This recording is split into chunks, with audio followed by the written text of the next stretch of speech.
सनातन धर्म पर बोलने वाले उदयनिधि स्टालिन का धर्म क्या है? क्यों किया सनातन धर्म पर हमला?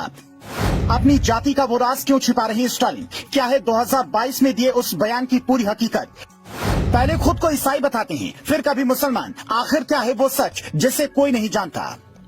जब से तमिलनाडु के सीएम एमके स्टालिन के बेटे उदयनिधि ने सनातन धर्म को लेकर बयान दिया है, तब से सोशल मीडिया पर हर किसी का एक ही सवाल है कि सनातन धर्म पर सवाल खड़े करने वाले स्टालिन का धर्म क्या है? वो कौन से धर्म को मानते हैं? लोग इस सवाल का जवाब खोजने के लिए लगातार गूगल का सहारा ले रहे हैं, लेकिन उसके बाद भी आपको वो सच नहीं पता चलेगा जिसे हम आपको बताने वाले हैं। आज हम आपको स्टालिन का वो सच बताएंगे जिसे अभी तक छुपाया गया। लोगों को वो बात नहीं पता जिससे उनके धर्म की पोल खुल सकती है। चलिए आज हम आपको उस सच से रूबरू कराते हैं।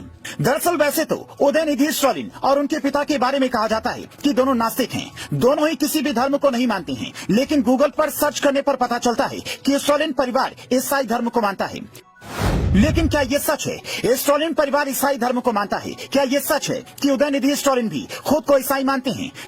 दरअसल सच कुछ और है जिसे अभी तक नहीं बताया गया। उसे समझने के लिए आपको साल 2022 का वो बयान सुनना पड़ेगा जिसमें उदयनिधि स्टालिन ने एक बड़ी बात कही थी। दरअसल साल 2022 में उदयनिधि ने एक बयान दिया था। उस बयान में उन्होंने जो कहा था उसने उनके धर्म को लेकर सच को बाहर ला दिया था। दरअसल 22 दिसंबर 2022 को चेन्नई के हार्बर में ईसाई धर्म के कार्यक्रम में बोलते हुए उदयनिधि स्टालिन ने जो कहा था उसे आपको सुनना चाहिए। उस वक्त छोटे स्टालिन ने मंच से कहा था कि वो और उनकी पत्नी ईसाई हैं। उन्हें खुद को ईसाई कहने में गर्व महसूस होता है। यहाँ तक तो ठीक था, एक ईसाई अगर अपने धर्म को मानता है तो इसमें कोई आपत्ति नहीं। लेकिन इसके बाद उन्होंने जो कहा उससे उनकी पोल खुल गई। उसके बाद उन्होंने कहा था कि आज जब मैं ईसाई धर्म की बात कर रहा हूँ तो सभी संघी जल रहे होंगे। इतना ही नहीं, इसके बाद उन्होंने कहा था मैं कहता हूँ मैं ईसाई के साथ साथ एक मुस्लिम भी हूँ।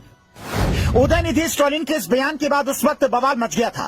कहा जाने लगा था इस तरह से स्टालिन मुस्लिम धर्म को बढ़ाने का काम कर रहे हैं। अब यहाँ पर सवाल खड़ा होता है कि एक तरफ आप ईसाई धर्म को मानने की बात करते हो और दूसरी तरफ कहते हो कि मैं एक मुस्लिम हूँ। उसके बाद आप सनातन धर्म को कहते हो कि इसे उखाड़ फेंक देना चाहिए।